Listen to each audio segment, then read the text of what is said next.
अस्सलाम वालेकुम, welcome to my channel हम पाक शूज़। ड्रामा सीरियल हब्स में आप देखेंगे कि आयशा की मां ने लालच में आकर बासित के साथ आयशा का रिश्ता कर दिया। इधर तलाल की शादी के बाद बानो ने खुश रहना हो चुकी है। बासित और आयशा ने फैसला किया है कि वो एक दूसरे के साथ मुलाकात करेंगे। वो दोनों मुलाकात करने के लिए किसी अच्छे से रेस्टोरेंट में पहुँच जाते हैं। वहीं पर बॉबी और जोया भी किसी लड़के के साथ पहुँची होती हैं।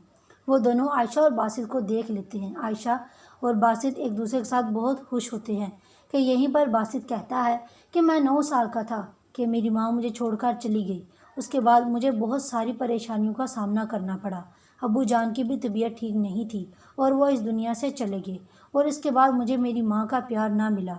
इसी वजह से मेरा औरत ज़ात पर एतबार उठ चुका है। वो आगे से कहती है कि फिर आप शादी क्यों करना चाह रही हैं।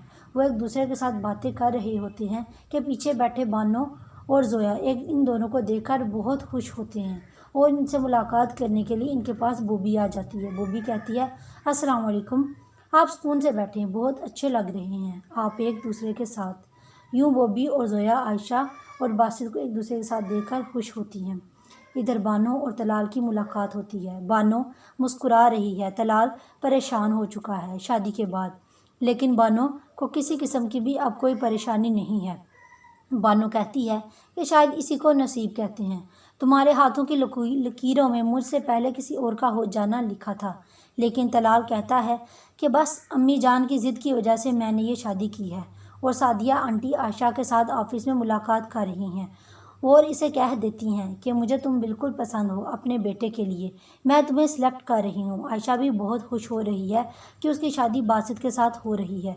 ऑफिस में आकर सादिया आंटी कहती हैं कि मेरे बेटे का ख्याल रखना, किसी किस्म के भी कोई परेशानी इसे ना देना, बचपन से लेकर आज तक इसने परेशानियां ही देखी हैं।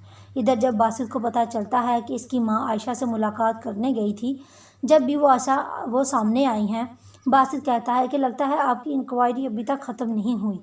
यहीं पर खुशखबरी सुना देती हैं। सादिया भी कहती हैं कि जुम्मे को निकाह है, इसके बाद रिसेप्शन। ये बात सुनकर बासित हैरान रह जाता है कि इसकी शादी इतनी जल्दी हो रही है। इधर तैयारियां हो रही हैं। सादिया अपने मुलाज़िम को समझा रही हैं कि यूँ और ऐसे ये प्रोग्राम करने हैं और यहीं पर शादी का जोड़ा भी बासित का सिलेक्ट किया जाता है। बासित पीछे खड़ा देख लेता है, इसकी शादी का जोड़ा आ जाता है। इसकी माँ सादिया कहती है कि शादी अपनी पसंद की कर रहे हो, लड़की भी अपनी मर्ज़ी की है, शेरवानी ही मेरी पसंद की पहन लो। आगे से बासित कहता है कि आप जानती हैं मुझे अब इन सब चीज़ों से कितनी चिढ़ है। इधर शादी का दिन भी जल्द आ गया।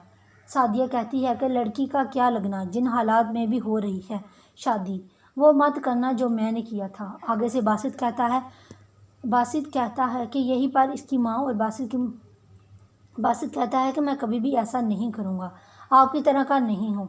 बासित और आयशा की शादी होने जा रही है कि यहीं पर इसकी माँ और बासित की मुलाकात हो जाती है।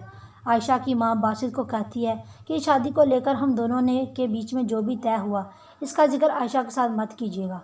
बासित इन्हें भारी रकम पकड़ा देता है और आयशा की शादी हो जाती है। बासित के साथ बहुत धूमधाम के साथ मैरिज हॉल के अंदर अच्छी से शादी हो जाती है। शादी की पहली ही रात आयशा के हाथ पर चोट लग जाती है और बासित कहता है कि तो मैं तुम्हारी पर्सनल ज़िंदगी के अंदर कभी भी इंटरफेयर नहीं करूँगा। ये बात सुनकर आयशा हैरान रह जाती है। बासित आयशा का बहुत ख्याल रख रहा है, लेकिन आने वाले वक्त में बासित आयशा को तलाक दे देगा। यूँ आयशा की ज़िंदगी फिर से ख़राब हो जाएगी।